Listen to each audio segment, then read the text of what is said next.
toutes et à tous, on se retrouve aujourd'hui pour une nouvelle vidéo. J'avais envie de vous montrer, en tout cas voilà, ces 10 romans que j'aimerais lire cet été. Et oui, l'été est officiellement là, ça y est, il est là. Et souvent, c'est une période propice à certains types de lecture, quoique. Mais du coup, j'ai eu envie l'autre jour en me baladant dans ma bibliothèque, j'en ai sorti quelques-uns et je me suis dit, mais celui-là, j'aimerais bien le lire cet été. Donc, je vous montre cette sélection de 10 romans que j'ai fait pour cet été. On refera le point fin septembre pour faire un petit peu une conclusion à ce...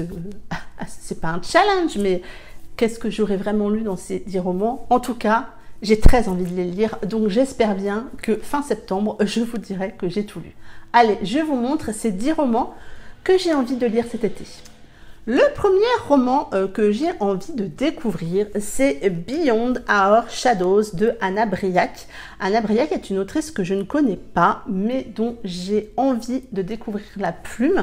J'ai déjà entendu beaucoup de retours sur cet auteur, sur d'autres romans. Je sais que Blandine P. Martin nous avait parlé de celui-ci. Je pense que je vais me laisser tenter. Alors, ça me fait penser un petit peu quand même au Flocon de neige, donc on n'est pas trop sur l'été, mais on a prévu de se le lire, je pense, en lecture commune avec Kim.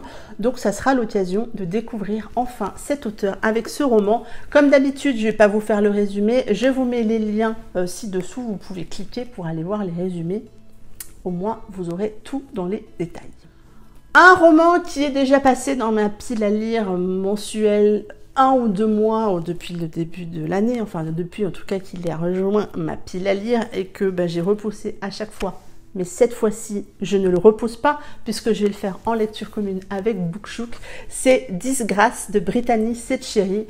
Un roman de Brittany Setcheri, c'est une autrice que j'aime vraiment, vraiment beaucoup. Il y a de très, très bons retours sur cette lecture. On est là dans un drame psychologique, si je me fie aux petites bonnes femmes qu'il y a sur la 4e de couverture. Ça a été un gros coup de cœur pour beaucoup de mes copines. Donc c'est vrai que j'en attends un petit peu, beaucoup, entre guillemets. J'espère que je ne serai pas déçue. Mais donc, il sera lu, lui aussi, d'ici la fin de l'été. Même chose pour le suivant, il est déjà passé dans mes piles à lire, mais je n'ai pas réussi à le lire. J'ai décidé au mois de juillet et août de bien freiner les services presse, d'en lire en tout cas un petit peu moins, pour pouvoir vraiment lire un peu des romans qui sont dans ma bibliothèque. Les 10 qui sont là, en plus, ce sont 10 romans papier qui ont rejoint ma bibliothèque il n'y a pas trop longtemps. Hein.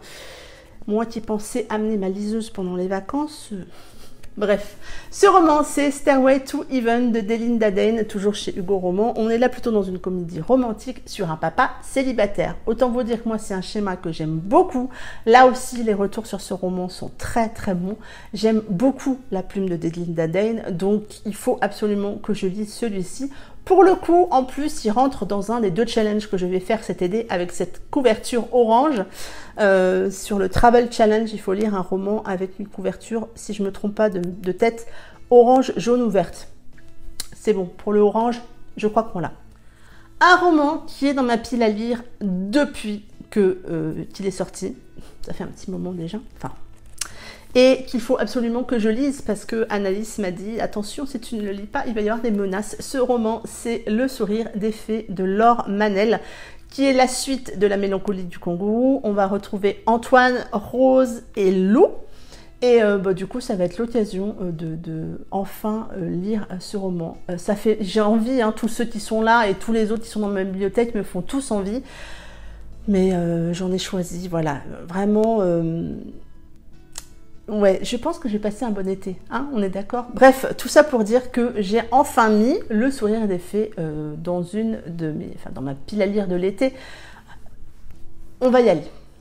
J'ai également mis dans ces 10 romans que j'ai envie de lire, Je t'attendrai de l'autre côté du lac de Julie Bradfer chez Nisha Éditions. Julie Bradfer, je l'avais découvert avec Promets-nous, que j'avais adoré. C'est d'ailleurs le seul roman de l'autrice que j'ai lu, mais j'avais beaucoup, beaucoup aimé.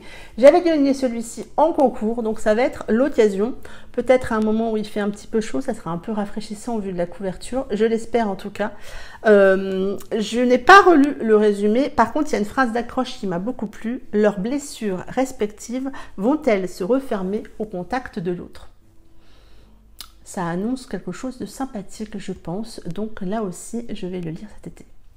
On change un petit peu d'univers puisque là, on va passer plutôt sur un roman historique, ou une romance historique. Je pense que c'est plutôt classé dans l'historique puisque c'est au moment de la Seconde Guerre mondiale. Ce roman était dans ma wishlist et est devenu ensuite dans ma pile à lire, mais est dans ma wishlist depuis sa sortie en grand format. Je ne pourrais pas vous dire laquelle, mais à l'époque, je l'avais mis dans ma wishlist quand Aurore faisait encore des vidéos. Ça date un petit peu. Ce roman, c'est Le Chant du Rossignol de Christine Hanna. Je sais que Candy Shy l'a beaucoup aimé. Elle nous en parle assez régulièrement. Cette fois, je vais le lire. Le seul truc que je trouve dommage, c'est que ça, on peut pas l'enlever. Donc là, on est plutôt autour, donc je vous le disais, de la Seconde Guerre mondiale. Et donc, on va suivre une jeune femme qui fait ses adieux à son mari qui part au front et se retrouve seule avec sa fille. Je ne veux pas en savoir plus, je vais me plonger dedans. C'est un bon petit pavé, mais je pense que ça va se lire tout seul. On reste dans les pavés et on part sur un roman que j'ai acheté parce que j'ai croché sur la couve, croché sur le résumé, croché sur l'auteur. C'est un beau petit pavé de 600 pages en grand format. Donc ça va m'occuper un petit moment. Ce roman, c'est À la lumière de nos jours de Clarisse Sabart chez les éditions Charleston. Un roman qui me fait très envie. Je me fais une joie de me plonger dans cette histoire et je me vois très bien à côté de mon spa, sous le parasol, avec un petit cocktail et le roman. Là, ça me vend du rêve. Donc, c'est un très beau livre. Hein. Je vais faire attention. Vous avez peut-être vu dans ma vidéo Book Haul qu'il a voulu m'attaquer. Donc, depuis, lui et moi, on est copains, mais je le surveille quand même. Bref, un roman que je me fais une joie de découvrir. Vraiment. Clarisse Sabart est une autrice, c'est un coup de cœur en fait pour la plume, pourtant j'en ai pas lu encore beaucoup, mais surtout pour la femme et l'autrice qu'elle est, mais pour la femme qu'elle est et de tout ce qu'elle dégage. Il y a plein de choses, je marche beaucoup au feeling. Clarisse Sabart, ça a marché au feeling. J'ai également mis un roman que j'ai eu en cadeau. J'ai pas noté, c'est un tort. Maintenant je note qui me fait les cadeaux que j'avais eu en cadeau. Je crois que c'est lors du swap et que c'est Shelby qui me l'a offert. C'est Tout le bleu du ciel de Melissa d'Acosta que je me fais une joie de découvrir. J'entends beaucoup parler de cet auteur. Encore une fois, Candy Shy ne tarit pas d'éloges à propos de ce roman et à propos de l'auteur. Je l'avais mis dans ma wishlist, je pense que j'avais lu le résumé et ça faisait un petit moment que je ne l'avais pas relu.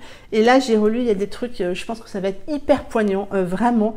Là aussi, un beau petit pavé, mais je sens que je vais passer un trop bon moment avec cette histoire. On passe dans toute autre chose avec un roman qui s'annonce, je pense, particulièrement poignant, qui est un des coups de cœur 2021 de Céline Lecture et c'est pour ça qu'il a atterri dans ma pile à lire. Ce roman, c'est La vie en chantier de Pete Fromm. On va suivre ce jeune papa qui perd sa femme le jour où son enfant naît. Et du coup, c'est un sujet, moi, qui me touche vraiment beaucoup.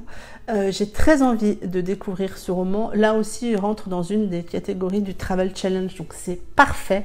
Et vraiment, j'ai hâte de découvrir aussi la plume de Pete Fromm. Ça fait un petit moment que Céline nous en parle. J'ai déjà 2 romans de cet auteur dans ma pile à lire, donc il faut vraiment que je le découvre.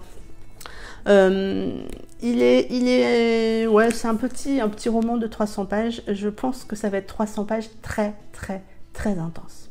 Et le dernier que j'ai vraiment envie de lire cet été, c'est un roman que j'avais acheté en numérique, que j'avais même précommandé parce que ça me tentait trop. Et puis quand j'ai fait une sortie à Gilbert Joseph, j'ai eu la chance de le trouver en excellent état en occasion. Ce roman, c'est Hideout de Lily Arnaud chez Nisha Éditions.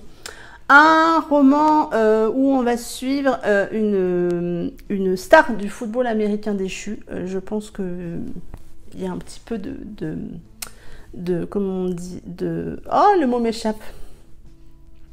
Un petit peu de souffritude. Oui, je sais, ça n'existe pas, mais je l'aime bien ce mot. Et du coup, il me tente beaucoup. Je crois que Julie avait beaucoup aimé cette histoire. C'est vrai que son avis m'avait un peu fait remonter le livre en haut. Et l'autre jour, en flânant dans ma bibliothèque papier, je me suis dit, oh celui-là, je le lis cet été. Donc voilà pour ces 10 romans que j'aimerais lire cet été. Dites-moi si vous en avez en commun avec moi. Dites-moi si vous aussi, vous avez récemment fouiné dans votre pile à lire et avez eu envie de sortir quelques romans pour cet été. J'aimerais beaucoup savoir quels sont les romans qui vous attirent plutôt pour l'été. Dites-moi tout en commentaire, je me ferai un plaisir de vous répondre. En attendant, je vous souhaite de très très belles lectures et je vous dis à très bientôt pour une prochaine vidéo. Bye bye!